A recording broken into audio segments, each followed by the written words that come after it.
con el doctor Rodolfo Compás Ramírez, hablando de la importancia del desarrollo del lenguaje oral y escrito de los niños del nivel primario y preprimario en los años 62.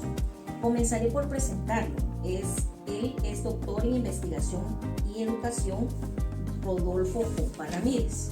Comenzaremos con datos personales y le preguntaremos su edad. ¿Cuál es su edad? 6'8", 68 años. ¿Cuál fue su último año académico? En el año 2023 me gradué de doctor en investigación en educación. ¿Tiene experiencia docente laboral o labora actualmente? Trabajé 30 años como catedrático en educación media y 14 años en distintas universidades. Actualmente no laboro por haber sido afectado con el síndrome de burnout. ¿Habla otros idiomas y en qué nivel los habla? Bueno, en realidad, incluyendo el español, mi nivel en español es básico, porque el español es muy amplio. Son miles y miles de palabras, miles y miles de enlaces, de nombres, incluso los signos en español, pues es muy difícil a veces interpretarlos. En inglés, por ejemplo, mi nivel es todavía más básico, únicamente lo necesario cuando viajo al exterior. ¿Cómo desarrolló su habilidad en el lenguaje oral y escrito en su niñez? A mediados del siglo pasado, las familias eran diferentes. Las familias eran, diría, más unidas. El papá salía a trabajar, pero la mamá se quedaba en casa cuidando a sus hijos. Entonces el papel de la mamá era muy importante porque era la persona que más se relacionaba con sus hijos. Y el entorno familiar, aunque mis papás tenían un nivel básico de estudios, mi mamá no sabía leer ni escribir, mi papá segundo primaria, pero a pesar de eso, la calidez del hogar influyó mucho en mi desenvolvimiento, en mi lenguaje hablado. ¿Puede contarnos algo de su entorno familiar cuando era niño? Era un entorno básico, a pesar de que hablamos de mediados del siglo pasado, en ese entonces no existían ni radios. Me refiero al aparato receptor de una radio, porque radios sí existían, ¿verdad? Pero aparatos receptores en muy pocos hogares. Y menos televisión y menos libros, no existía, pues era otro mundo muy distinto.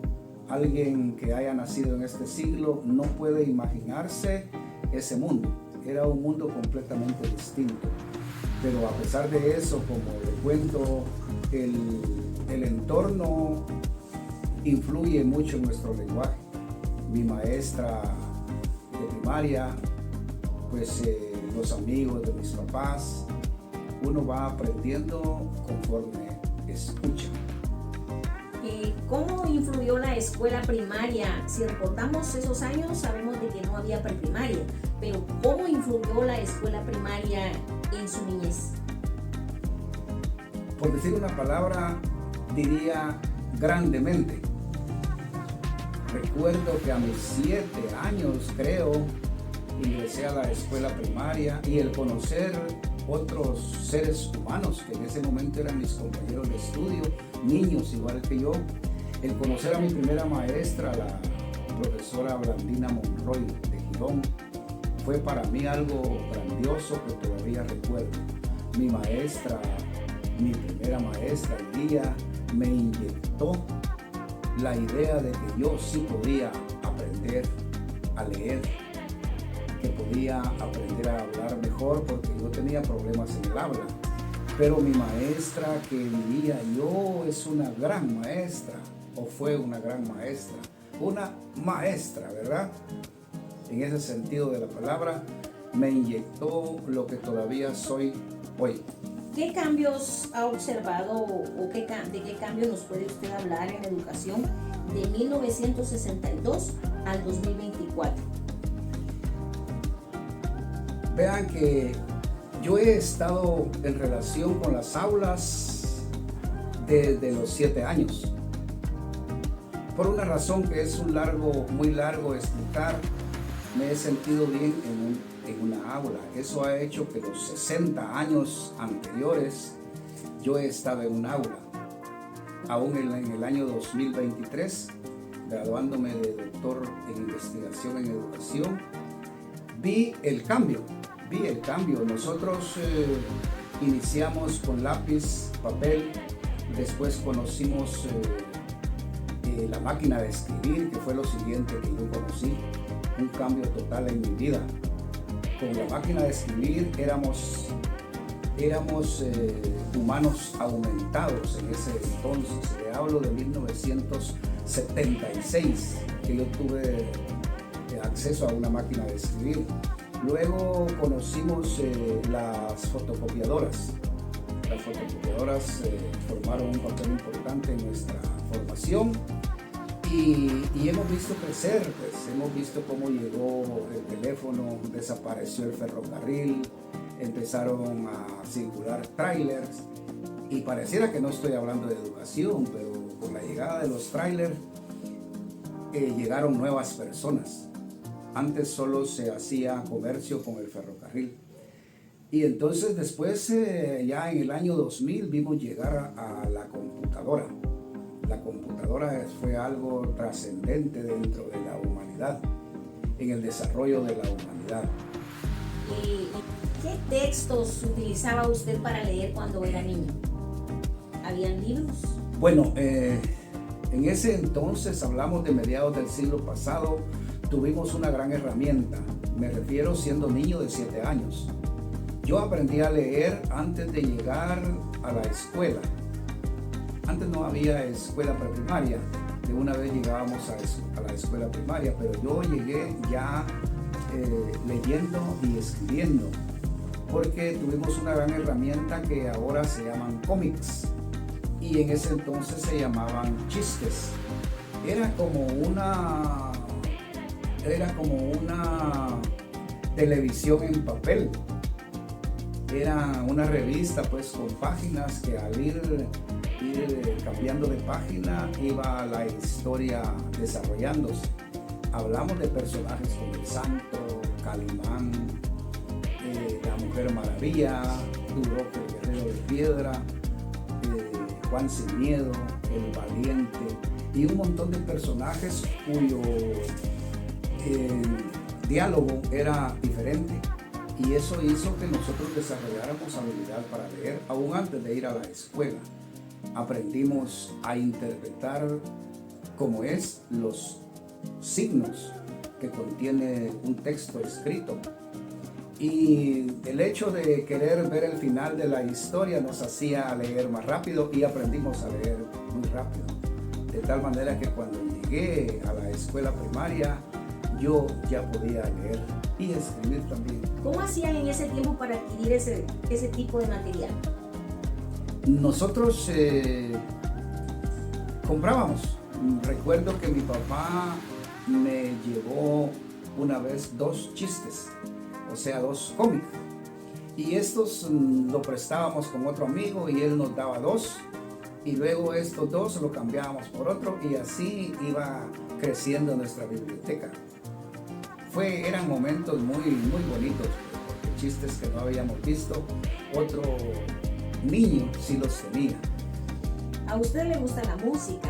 ¿Cómo ha servido la música en la expresión tanto oral como escrita en su persona? Yo no lo sabía, pero allá por 1971 empecé a aprender a tocar una guitarra. Ya hace muchos años. Ahora en este siglo me doy cuenta a través de la mecánica cuántica que la música es muy importante porque tiene relación directa con la mecánica cuántica. En la literatura de mecánica cuántica se dice que la teoría de cuerdas, que es más moderna, se refiere a que dentro de nosotros lo más pequeño que tenemos, o sea, el nuevo átomo, porque el átomo ya no es el que nos dijeron en la escuela, ahora es un nuevo átomo, o sea, es algo nuevo, indivisible. Aquello sí se comprobó que era invisible, ¿verdad? Con la bomba atómica. Entonces esta cuerda sí es lo más pequeño. En este momento, hablo del 2024, es lo indivisible. Y son cuerdas. Imaginemos una pequeña cuerda oscilando dentro de nosotros. Es algo que no se puede ver. No se puede ver ni tocar. Solo suponen que está allí. Estas cuerdas vibran y al vibrar emiten sonido, y esos sonidos son los que nos hacen sentirnos alegres, tristes, nos hace sentirnos cansados, nos hace sentirnos, como dicen modernamente los jóvenes, ¿verdad?, de bajón, y nos hacen también enamorarnos, nos hacen también sentir odio, rencor, esas cuerdas vibrantes que tenemos dentro de nosotros. Y esto va directamente relacionado con la música. Creo que el músico posee algo más que las personas que no son músicos, porque el hecho de que le guste tocar un violín, por ejemplo, y que el violinista cierra los ojos y toca y disfruta, o el guitarrista se guinda de una guitarra eléctrica y cierra los ojos haciendo un solo, eso significa que por dentro está sintiendo algo que los demás no pueden sentir. Entonces la música siento que debe ser estudiada, si no interpretada, pues por lo menos estudiada por la mayoría de maestros. ¿Qué recomendaciones podría hacer a los maestros de PADEP para mejorar el lenguaje oral y escrito en sus niños? He recomendado dos cosas en mis conferencias. He recomendado dos cosas que ojalá se tomen en cuenta. Una es que se realizan tareas muy propias. El maestro debe inventarse una tarea con su creatividad que sea completamente original, desde luego de acuerdo al contenido que está enseñando, ¿verdad? Pero no hacer tareas porque a él se la dejaron. Una tarea en Duropor, por ejemplo, la considero completamente innecesaria. Un dibujo en cartulina lo considero completamente innecesario. Ahora, eso se utilizaba antes, en esa época que les cuento que era un mundo diferente. Ahora debe ser nuevo, ahora debe ser moderno. Ahora debemos utilizar herramientas como el celular para crear nuestras tareas acordes a la época. El niño debe ser alguien que nosotros guiamos por esta nueva senda. Este es un nuevo mundo. Yo le digo a los maestros, ustedes ya no son del siglo pasado. Aunque hayan nacido del siglo pasado, ahora son de este siglo. Tienen que creer en la inteligencia artificial, tienen que creer en los viajes en el tiempo, tienen que creer en que existen tres posiciones, vivo, muerto, y también puede ser que esté vivo y muerto al mismo tiempo. Por eso sus tareas deben ser muy importantes. Y la segunda recomendación es respecto al celular. Úselo usted primero en forma profesional. No dedicarse a ver pornografía ni chismes en el celular, ¿verdad? Sino que dedicarse a aprender por medio del celular. Ahora tenemos que estar enterados de dónde están los Emiratos Árabes, por ejemplo, ¿verdad? Dónde está el Peñón de Gibraltar, por ejemplo, y el celular nos lleva inmediatamente ahí. Dónde está Ushuaia, el fin del mundo, dónde está el paso del Drake, allá en el sur, ¿verdad? Donde cruzaban hacia el Océano Pacífico. Todas esas cositas que son sencillas, pero el celular nos lleva inmediatamente ahí. y podemos enseñarle a nuestros alumnos muchas cosas en un celular, en nuestro celular. No hablo de pedirle celular a los alumnos, pero sí en nuestro celular podemos enseñarles muchas cosas. Y agreguemos a esto que el maestro debe pedir a los alumnos que hablen, que se expresen. Tiene que dejar a los alumnos un contenido para que ellos les cuenten en el aula. Una intervención de 2, 3, 5 minutos máximo. Esas son mis recomendaciones. Muy bien, agradecemos este tiempo que nos ha dedicado el doctor Rodolfo Pompá para socializar con él sus conocimientos, su experiencia y sobre todo su criterio de niñez, ¿verdad? Que como lo pedía la tarea, pues tenía que ser alguien que haya vivido en esos años, en los años 62, que él cuando comenzó su escuela.